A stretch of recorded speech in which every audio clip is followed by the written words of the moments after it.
والصلاة کے بعد انتہائی عزت و تکریم کے لائق سامعین و حاضرین، دوستو، بزرگوں اور بھائیوں، محفل شب برات کے عنوان سے اس خوبصورت رات میں اور ان ٹھنڈی ہواؤں میں آپ حضرات تشریف فرمائیں۔ نبی پاک صلی اللہ علیہ وسلم نے ارشاد فرمایا، جب شعبان کی 15ویں رات آئے تو رات کو بیدار رہا کرو اور صبح کو روزہ رکھا کرو۔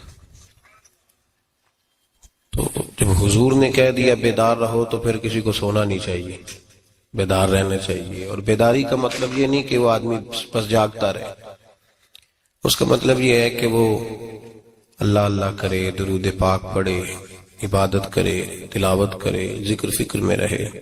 کچھ باتیں اس مقصد کے لیے کہ اس رات اللہ پاک نے اپنی رحمت کے دروازے کھولے ہیں، تو کچھ ایسی بات کی جائے جس سے دل نرم ہو جائے۔ دوستو، قرآن مجید کی 2 آیات میں نے پڑھی ہیں۔ اللہ کریم نے فرمایا، یا ایھا الذین آمنوا اتقوا اللہ حق تقاتہ، اے ایمان والو اللہ سے ڈرو اور اتنا ڈرو جتنا ڈرنے کا حق ہے۔ ڈرو اللہ پاک سے، اور جس طرح تم کسی سے ڈرتے ہو، ڈرنے کا حق ہوتا ہے، وہ حق ادا کرنے کی کوشش کرو۔ ہم میں سے بہت سارے لوگ ڈرتے ہیں کچھ لوگوں سے، اور جب وہ ڈر رہے ہوتے ہیں تو انہیں احساس ہوتا ہے۔ اللہ پاک نے ہمارا وہ احساس خود بیان کر دیا ہے۔ فرمایا، جب تم کسی سے ڈرتے ہو تو تمہیں اس کا احساس ہوتا ہے کہ تم کتنا ڈرتے ہو، تو پھر تم کوشش کرتے ہو کہ تم وہ کام نہ کرو جس سے وہ بگڑ جائے گا، ناراض ہو جائے گا۔ جو لوگ قانون سے ڈرتے ہیں وہ اشارہ نہیں توڑتے، کچھ بھی ہو جائے اشارہ نہیں توڑتے۔ انہیں پتا ہے کہ یہاں اشارہ توڑیں گے تو الجھ جائیں گے، اور جہاں انہیں فکر نہ ہو کہ کوئی پوچھنے والا نہیں، وہاں ہم نے دیکھا ہے کہ لوگ اشارہ توڑ دیتے ہیں۔ اللہ تبارک و تعالیٰ نے موقع دیا، میں حرمین شریفین حاضر ہوا تو وہاں ایک روڈ دائری روڈ کہلاتا ہے۔ اس روڈ سے پیدل چلنے والے نہیں گزر سکتے۔ وہ کہتے ہیں جی اس روڈ سے پیدل والا نہ گزرے، ان کے لیے علیحدہ جگہ ہے۔ قانون یہ ہے کہ اگر کوئی پیدل آدمی وہاں سے گزرے اور اس کا ایکسیڈنٹ ہو جائے تو وہ حکومت یہ کہتی ہے کہ یہ کیوں یہاں سے گزرا تھا، لہذا کوئی مقدمہ نہیں ہو سکتا۔ وہاں ہم نے دیکھا ہے کہ لوگ اس سڑک پہ پیر بھی نہیں رکھتے، کہتے ہیں مر گئے تو بنے گا کچھ نہیں۔ یہاں بھی بہت سارے ایسے معاملات ہوتے ہیں کہ جہاں انسان محسوس کرتا ہے کہ یہ بڑا میرے لیے نقصان ہو جائے گا، تو وہ ڈرتا ہے۔ ایک چھوٹی سی بات ہے کہ رات کو کوئی آدمی اپنا دروازہ کھلا رکھ کے نہیں سوتا، حالانکہ کوئی عرض نہیں، کبھی کھلا رہ بھی جاتا ہے، اور اگر کبھی رہ جائے تو جس کی ذمہ داری بند کرنے کی ہو اس کے ساتھ پھر جو رویہ ہوتا ہے گھر والوں کا، یہ خوف ہے ہمارا اندر کا، تو بڑی شدت کے ساتھ ہم اس شخص کو سخت سست کہتے ہیں، ڈانٹتے ہیں، کہتے ہیں تو نے خیال ہی نہیں کیا، جمع پونجی لٹ جاتی تو یہ خوف ہے، یہ ہمارا اندر کا یہ خوف ہے۔ آپ بازار میں جائیں تو درجنوں لوگوں نے گن مین بٹھائے ہوئے، ان کا دل نہیں کرتا کہ اضافی تنخواہ دی جائے، کیا مطلب ہے ایک آدمی کو اضافی پیسے دینے کا، لیکن وہاں آدمی بٹھایا جاتا ہے، اس کو تنخواہ دی جاتی ہے، اس کی روٹی کا بندوبست کیا جاتا ہے، اس کے سارے ضروریات زندگی کا خیال رکھا جاتا ہے، اور پس منظر یہ ہوتا ہے کہ ڈر لگتا ہے اگر یہ شخص نہ ہوا تو ہمارے چوری ہو جائے گی۔ اللہ فرماتے ہیں کہ تو جہاں سے ڈرتا ہے تجھے پتا ہے، تو اس طرح کر کہ مجھ سے بھی اتنا ڈر جتنا ڈرنے کا حق ہے۔ یہ جھوٹ موٹ کا ڈراوا نہ پیدا کر کے اوہ اللہ معاف کرے جی، اچھا جناب ڈرتے ہیں آپ اللہ تعالیٰ سے، آپ نے تو کانوں کو ہاتھ لگائے، تو پھر آپ کیا کر رہے ہیں؟ اللہ معاف کرے جی میں تو بات نہیں کرتا، بس 2-4 آدمیوں کی پگڑی اچھالوں گا، اس سے زیادہ نہیں۔ ڈر لگتا ہے جی بات کرتے ہو، 15-20 آدمی بس میرے قابو آئے، یہ کس قسم کا ڈر ہے؟ ڈرنے کا حکم دیا، اور میرے رسول کریم سید عالم صلی اللہ تعالی علیہ وآلہ وسلم نے ارشاد فرمایا کہ تو رب کریم سے دنیا میں ڈر جا، جس طرح ڈرنے کا حق ہے جب قیامت کا دن آئے گا تو اللہ تجھے ڈرائے گا نہیں بلکہ اپنی رحمت کی چھاؤں میں جنت میں داخل کر دے گا. یہاں ڈر. ایک جگہ تو اللہ نے فرمایا ڈرو، اور کچھ جگہوں پہ فرمایا کہ جو میرے علم والے بندے ہیں نا، جن کو میں نے علم دیا ہے، عالم ہیں، ان کے بارے میں فرمایا کہ ان کے دلوں میں میری خشیت ہے.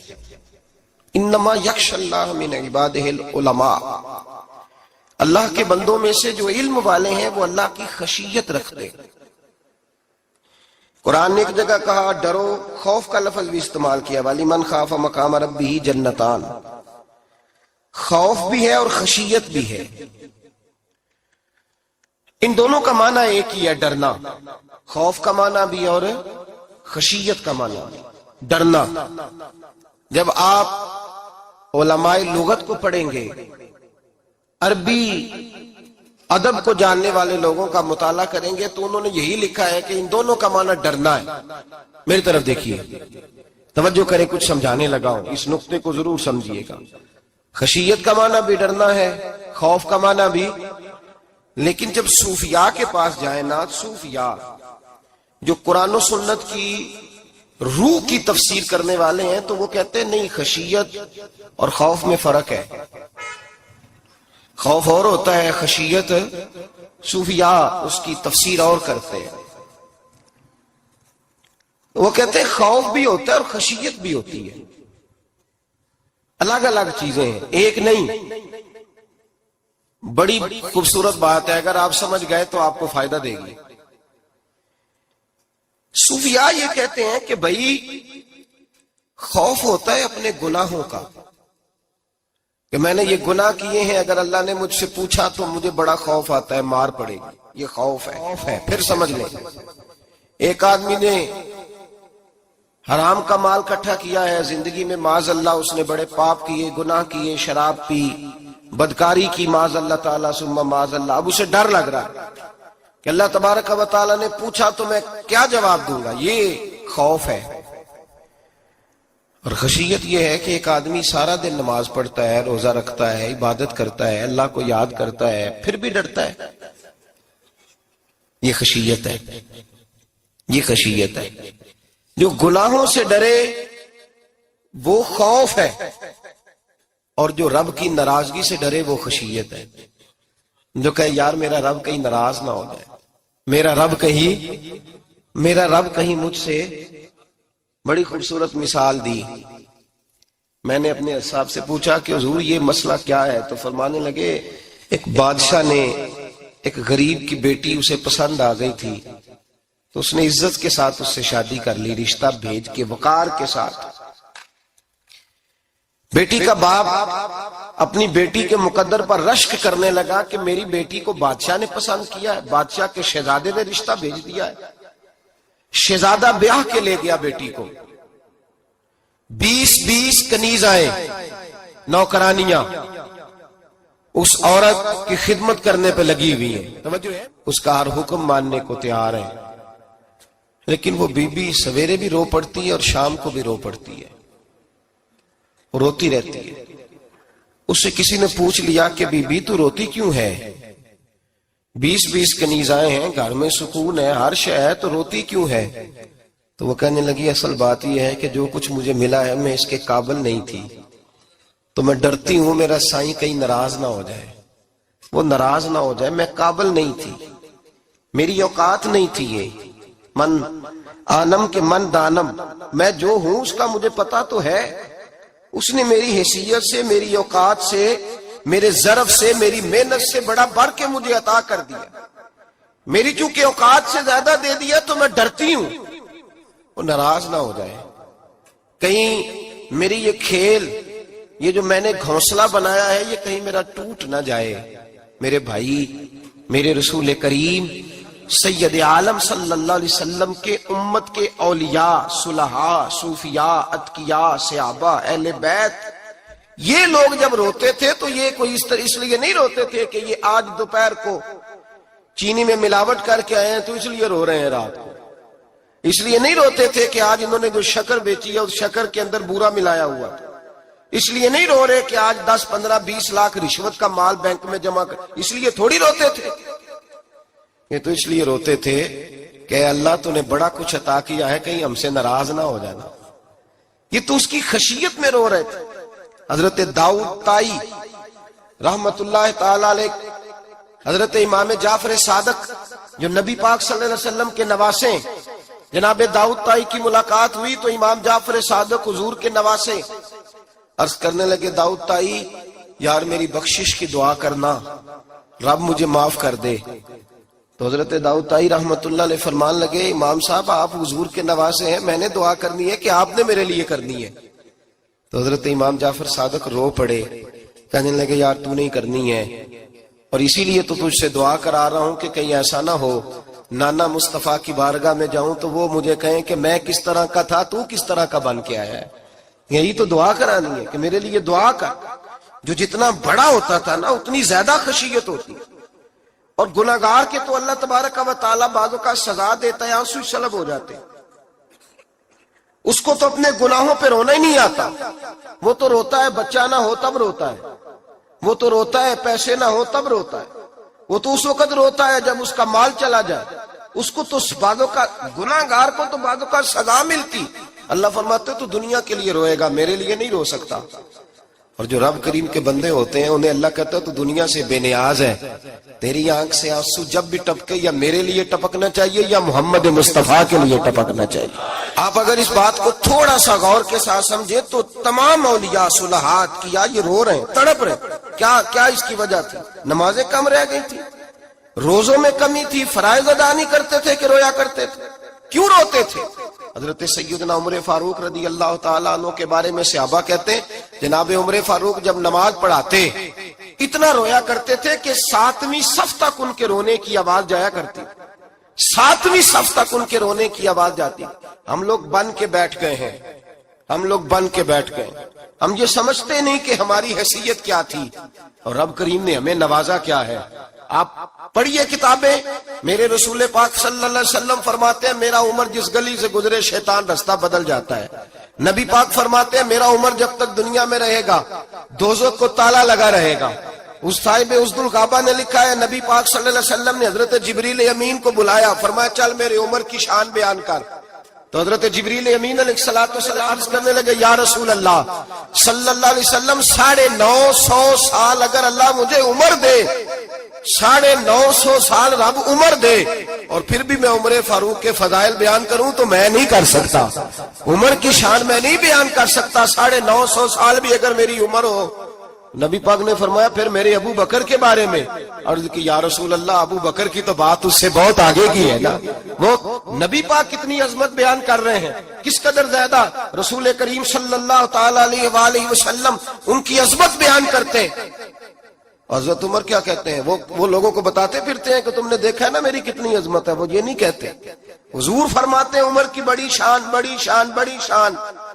اور عمر کے پاس جب بھی کوئی جاتا ہے کہتے ہیں عمر آپ کا کیا مقام ہے؟ تو عمر فرماتے ہیں میں تو اونٹ چرانے والے کا بیٹا ہوں، میں تو اونٹ چرانے والے کا بیٹا ہوں، میں تو اونٹ چرایا کرتا تھا، میں تو 10 اونٹ نہیں سنبھال سکتا. حضرت فاروق اعظم رضی اللہ تعالیٰ عنہ سے کوئی پوچھتے جناب عمر آپ کا کیا حال ہے؟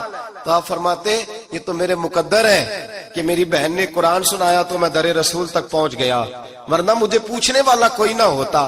کبھی جناب علی المرتضیٰ کا بازو پکڑ کے کہتے ہیں علی تو نہ ہوتا تو عمر ہلاک ہو جاتا. بھائی حضور شانیں بیان کرتے ہیں. نبی پاک کہتے ہیں میرے ابو بکر نے احسانات کیے، بڑے احسانات کیے، میں نے سب کا بدلہ چکا دیا. ابو بکر کا نہیں چکایا. اللہ کی بارگاہ میں عرض کروں گا یا اللہ تو ہی اسے بدلے دے. اور جناب ابو بکر صدیق سے کوئی پوچھتا ہے ابو بکر آپ کا کیا حال ہے؟ تو ابو بکر صدیق فرماتے ہیں مجھ سے میرے اندر کا عالم نہ پوچھو. اگر قیامت کے دن اعلان ہوا نا کہ سارے لوگ بخشے گئے ایک باقی بچا ہے تو مجھے ڈر لگتا ہے اکیلا ابو بکر ہی بچ جائے گا جو نہیں بخشا جائے گا. مجھے ڈر آتا ہے. او بھائی بن کے بیٹھ گئے لوگ، لوگوں کو پوچھ کر کے دیکھیں، کہتے ہیں کیا پاپ کیا ہے، کیا ہو گیا ہے؟ خشیت سے کانپتی ہوئی روحیں، تڑپتے ہوئے میرے رسول پاک کے غلام، اولیاء اللہ صوفیاء کرام کے رونگٹے کھڑے ہیں رب کریم کے خوف سے. جو جتنا مالک کو جانتا ہے اتنا کانپ رہا ہے، اتنا ڈر رہا ہے. جس کی آنکھوں سے آنسو خشک ہے مطلب یہ ہے یہ رب کو جانتا ہی نہیں، اسے کیا خبر اس کا جلال کتنا ہے، اسے کیا خبر اس کا عذاب کتنا ہے، تو کیا جانے۔ ان بطش ربک لشدید، جب وہ پکڑتا ہے تو بڑا سخت پکڑتا ہے۔ حضرت عثمان غنی کو 3 دفعہ میرے نبی پاک نے فرمایا جنتی ہے، جنتی ہے، العثمان فی الجنہ، العثمان فی الجنہ، العثمان فی الجنہ، 3 دفعہ حضور نے جنت کی بشارت دی۔ میرے مصطفیٰ کریم نے فرمایا میرا عثمان گلی سے گزرے تو فرشتے بھی اس کی حیا کرتے ہیں۔ جناب عثمان غنی جن کو میرے نبی نے 2 بیٹیاں دے کے کہا عثمان میری 100 بیٹی بھی ہوتی، ایک کے بعد دوسری انتقال کرتی جاتی تو میں ساری تیرے نکاح میں دے دیتا، وہی حضرت عثمان غنی قبر پہ کھڑے ہیں حضور کے وصال کے بعد، ایک قبر پہ کھڑے، آنکھوں سے آنسو جاری ہے، داڑھی ساری آنسوؤں سے بھر گئی ہے، روتے ہی جاتے ہیں، روتے ہی جاتے ہیں۔ غلام کہتا عثمان یار رونا ہمیں چاہیے، رونا ہمیں چاہیے، جن کو کوئی بشارت نہیں اور آپ کو تو 3 بشارتیں، روتے کیوں ہو؟ جناب عثمان غنی فرمانے لگے جس مصطفیٰ نے مجھے جنت کی بشارت دی اسی رسول نے فرمایا تھا قبر آخرت کی منزلوں میں سے پہلی منزل ہے، آخرت کی منزلوں میں سے پہلی منزل۔ سوچتا ہوں اگر رب کریم نے عثمان سے حساب پوچھ لیا حساب کیسے دینا ہے میرے مصطفیٰ کریم نے؟ یہ تو بات ہے نا جناب عمر کی، یہ تو بات ہے حضرت عمر کی، حضرت ابو بکر کی، جناب عثمان غنی کی۔ اور جس شیر خدا کے بارے میں نبی پاک نے فرمایا علی منی وانا من علی، فرمایا علی اور میں 2 نہیں، میں علی ہوں اور علی میں ہے۔ جن کو فرمایا من کنت مولا فہذا علی مولا، جس کا میں مولا اس کا علی بھی، اس کا علی بھی، جس مولا علی شیر خدا کو یہ درجہ دیا۔ ولی المرتضی اٹھے ہیں، نماز کا وضو کیا ہے، مصلی کی جانب جانے لگے تو جناب علی کا وجود تھر تھر کانپنے لگا، تھر تھر، چھم چھم آنسو برسنے لگے۔ حضرت سیدنا امام حسن آگے بڑھے، ابا جی کیا ہوا؟ فرمایا حسن ڈر رہا ہوں، مالک کی بارگاہ میں جا رہا ہوں، کہیں رب علی کو دھتکار ہی نہ دے، کہیں مالک علی سے حساب ہی نہ پوچھ لے، کہیں اللہ تبارک و تعالیٰ ناراضگی کی نظر سے نہ دیکھے۔ او بھائی ہم لوگ اتنے دلیر، اتنے تگڑے، اتنے سیاہ، اتنے عقل مند، اتنے گناہوں کے پیچھے پہاڑ ہیں، لیکن مجال ہے کوئی ایک قطرہ وہ آنسو جو ہم نے سنبھال کے رکھے ہیں دنیا داری پہ بہانے کے لیے۔ کبھی اپنا حساب کر، کبھی سوچ۔ روز شکوہ کرتا ہے، کہتا ہے میرے پاس پیسے نہیں، گاڑی نہیں، کار نہیں، کوٹھی نہیں، سرمایہ نہیں۔ کبھی سوچ جو کچھ ہے اگر رب کریم میرے اور آپ کے اعمال دیکھے تو ہماری حیثیت ہے کہ وہ سارا کچھ ہمیں دیا جاتا، ہماری اوقات تھی کہ وہ ہمیں دیا جاتا جو اس نے دیا ہے۔ ٹٹول کے دیکھیں، عمر گزر گئی شکوے کرتے، ذرا پلٹ کے دیکھیں، اگر ہمارے گناہ اور ہماری نیکیاں اکٹھی کی جائیں تو ہم جزا والے نہیں سزا والے نکلتے ہیں معاذ اللہ۔ محمود غزنوی بڑا پیار کرتے تھے ایاز کے ساتھ، بڑا پیار کرتے تھے، نوازا کرتے تھے، روز کوئی نہ کوئی تحفہ ملتا تھا ایاز کو۔ کچھ حسد کرنے والوں نے کہا محمود تو اسے تحفے دیتا ہے اور یہ جنگل میں اسلحہ اکٹھا کر رہا ہے، یہ تیرے خلاف علیحدہ سے فوج تیار کر رہا ہے، کچھ وقت آئے گا یہ تجھے چھوڑ کے علیحدہ سے بادشاہی کا دعویٰ کر دے گا۔ محمود غزنوی کہنے لگے یہ کس طرح کی بات؟ کہا تمہیں پتہ ہے کہ ایاز عصر سے لے کر عشاء تک کہاں رہتا ہے؟ محمود کہنے لگے یار واقعی میں نے کبھی پوچھا تو نہیں، شک کا بیج بو دیا، شک کا بیج بو دیا۔ محمود غزنوی کہنے لگے اچھا آج میں پیچھا کروں گا، تفتیش کروں گا، تحقیق کروں گا کہاں جاتا ہے، تحقیق کروں گا۔ محمود غزنوی نکلے پیچھا کرنے۔ عصر کے بعد ایاز نے جنگل کا رخ کیا، محمود بھی پیچھے پیچھے ہو لیے۔ کہتے ہیں جنگل کے بیچ جا کے ایک جھونپڑی آئی، اس جھونپڑی کے اندر ایاز گئے، دروازہ کھولا، اندر چلے گئے۔ مجھے بڑا غصہ تھا کہ ہر بات مجھے بتاتا ہے، یہ کیوں نہیں بتائی؟ جب ایاز اندر گئے تو میں نے زور زور سے دروازہ کھٹکھٹایا غصے کے ساتھ۔ ایاز نے دروازہ کھولا، باہر آئے، میں نے کہا پیچھے ہٹ۔ ایاز پیچھے ہٹے تو میں اندر چلا گیا۔ محمود کہتے ہیں جب میں اندر گیا تو میں نے اس جھونپڑی میں ایک پرانا کرتا لٹکا ہوا دیکھا، ایک ٹوٹے ہوئے جوتے پڑے ہوئے دیکھے، ایک چھوٹا سا ڈنڈا دیکھا، ایک مٹکا، ایک پیالہ دیکھا۔ میں نے ساری تلاشی لی تو چند ٹوٹی پھوٹی پرانی چیزیں، میں نے کہا یار یہ کیا ہے؟ تو کہتے ہیں یاز، کہنے لگا بادشاہ ٹٹول کے دیکھ لے، یہی کچھ ہے جو تو نے دیکھا. میں نے کہا یہ ہے کیا؟ کہتے ہیں یاز پیروں میں بیٹھ گیا، تڑپ کے رونے لگا. کہنے لگا بادشاہ یہ میری اوقات ہے، یہ میری اوقات ہے، یہ میری اوقات ہے، یہ میری اوقات ہے. کہا کیا مطلب؟ کہنے لگا جس دن تیرے پاس آیا تھا نا تو یہ میری کائنات تھی کل، آج تیری مہربانیوں نے مجھے یہاں تک پہنچا دیا ہے. میں جو تیرا غدار نہیں نہ ہوتا، میں جو تیری نافرمانی نہیں کرتا، اس لیے نہیں کرتا کہ میں ہر شام آ کے اپنی اوقات یاد کرتا ہوں، اور پھر مجھے روز رات کو میرا نفس کہتا ہے اس کا وفادار رہنا، اس کا وفادار رہنا. تو اس حال میں تھا جب آیا تھا، اگر یہ بگڑ گیا تو پھر تجھے اپنی اوقات کا پتہ ہے نا. محمود غزنوی نے سینے سے لگایا. کہنے لگے آج تک تو بچا بھی اس لیے ہے کہ تو اپنی اوقات نہیں بھولا. ملا رومی کہتا ہے اپنی اوقات یاد رکھ، تو کیا تھا. تجھے ایک رات سونے نہ دے تو اپنی ٹانگوں پہ کھڑا نہیں ہو سکتا. تیری وہ آنکھ لے جائے تو کچھ نہیں کر سکتا. وہ تجھے معذور کر دے تو کچھ نہیں کر سکتا. 30 سال کے اونچے 7 فٹ قد کے جوان اس نے فالج زدہ کر کے ہسپتالوں میں ڈال دیے، وہ کچھ نہ کر سکے. بڑے بڑے پہلوان جو کہتے تھے کہ ہم اٹھے تو دنیا اٹھتی ہے، اس نے پھینک دیے منو مٹی کے نیچے، کچھ نہ کر سکے. اپنی حیثیت نہ بھول. میرے رسول کریم سید عالم صلی اللہ علیہ وسلم نے فرمایا 2 باتوں میں لوگ دھوکے میں ہیں، دھوکے میں ہیں، دھوکے میں ہیں، دھوکے میں. یا رسول اللہ کون سی؟ فرمایا جو صحت مند ہے وہ دھوکے میں ہے. وہ سمجھتا ہے میں کبھی بیمار ہی نہیں ہوں گا، مجھے روز اسی طرح نیند آئے گی جس طرح اب آتی ہے، میں روز اسی طرح اٹھوں گا جیسے اب اٹھتا ہوں، میں اتنا ہی لمبا چوڑا رہوں گا جس طرح آج ہوں، میرا حسن اسی طرح قائم رہے گا جیسے آج ہے. تو دھوکے میں ہے، دھوکے میں. بڑے بڑے آئے اور بڑے بڑے مٹی کا ڈھیر ہو گئے، فنا ہو گئے. کل